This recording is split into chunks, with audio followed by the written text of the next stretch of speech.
Ever look at a drawing and think, how did they even start that? It turns out every solid drawing isn't magic. It's built. Simple shapes, stacked and rotated in 3D space, following one core idea, construction. Today I'm going to break down constructive drawing, the method that turns I can draw that into, oh, that's just a box and a cylinder.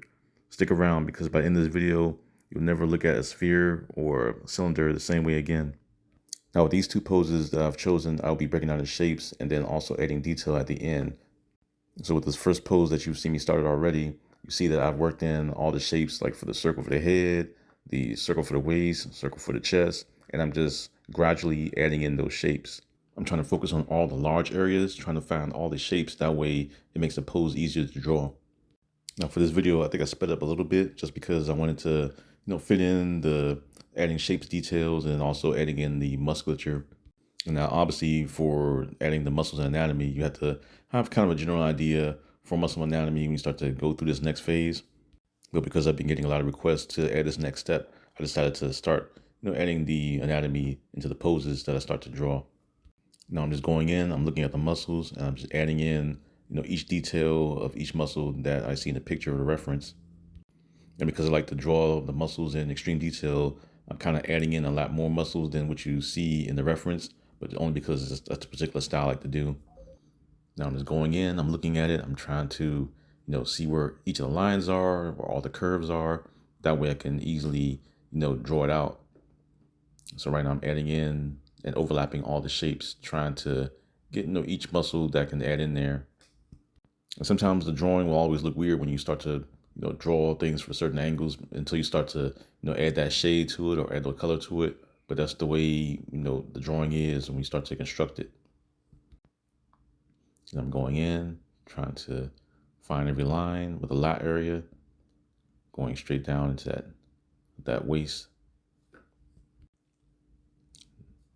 Going into the abs, drawing them in there, making the musculature stand out, making sure you have the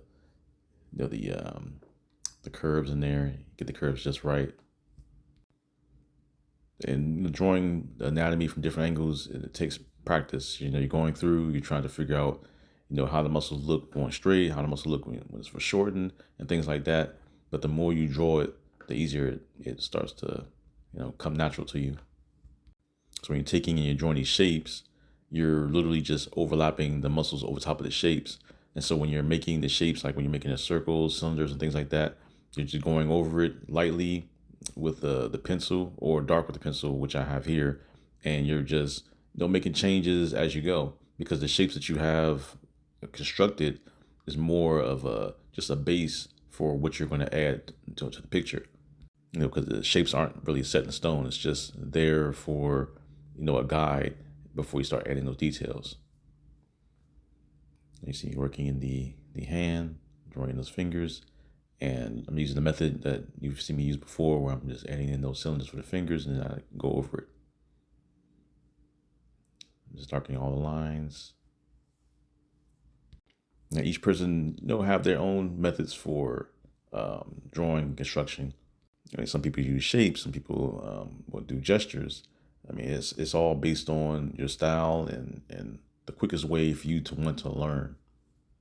Like there's no bad way to learn to draw or to draw. I guess it's whatever style you want to do. It's like free range. And I'm just finishing it up, adding those last minute curves before I start this next drawing. Now for this one, I chose a Spider-Man pose because I wanted to kind of draw something more dynamic, showing a process for that also, getting into shapes. And you see how I drew that collarbone and I worked my way down towards the chest and the waist. And a collarbone usually will always dictate, the angle or twist or, how the chest is bent. And that will determine, where the head will go and how the head is turned, how it's tilted, and things like that. Now you see I added in the circles for the knees. I'm kind of like a way of measuring it out to get the figures in there, because I wanted to make sure that the knee was close to the forearm the same way the reference was showing it. I'm getting those fingers. the 3 cylinders for the fingers as usual. That way it makes it easier for me to, break it down. Getting that little foot. Even though the foot is kind of hitting a little bit, but it's still there, so I'm just drawing it out. That's why I drew everything using the red lead on this pencil. That way it's easier for the black lead pencil to show through. I'm using my rubber eraser to make it light. And when you're using these red and blue pencils, some of them are erasable, some of them are not.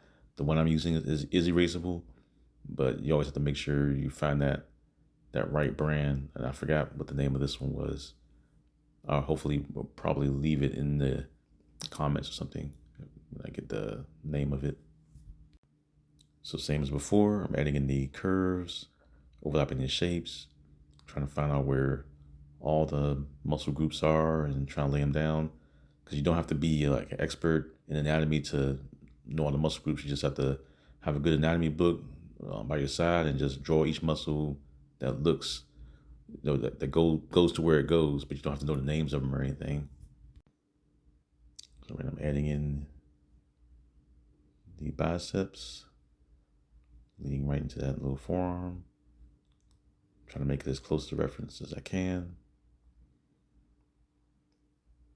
And making sure I'm adding in every little bit of details, especially with the abs, making sure the abs is twisting the way it twists and things like that.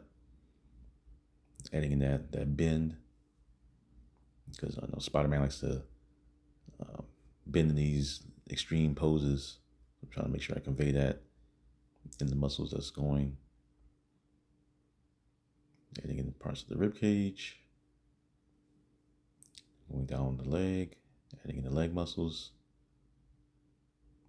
making sure I add in the calf muscles. It's like you're basically just, you're adding shapes with the muscles also, because even when you're adding the muscle shapes, you're still adding shapes. Like, see where I drew the calf muscle? I just drew like one big shape because there's always one big shape, huge muscle right there on the calf muscle. So you draw one big shape, even though it won't really show. Sometimes, well, it's just more of a comic anime pose. So I would usually leave it there, but typically, especially if you're wearing like a spandex suit, you won't really see muscles like that.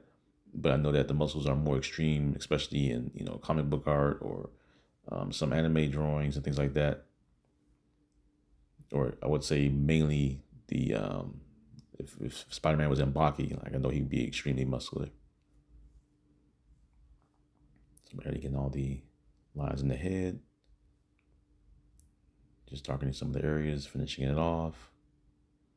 Adding in some last minute striations to the muscles. But that's it for this video. If you want to see more videos like this, don't forget to hype it up, hit the like button, subscribe, and comment for any other poses you want me to see, or if you want me to continue to fill in and add those muscles at the end of the poses. And take care.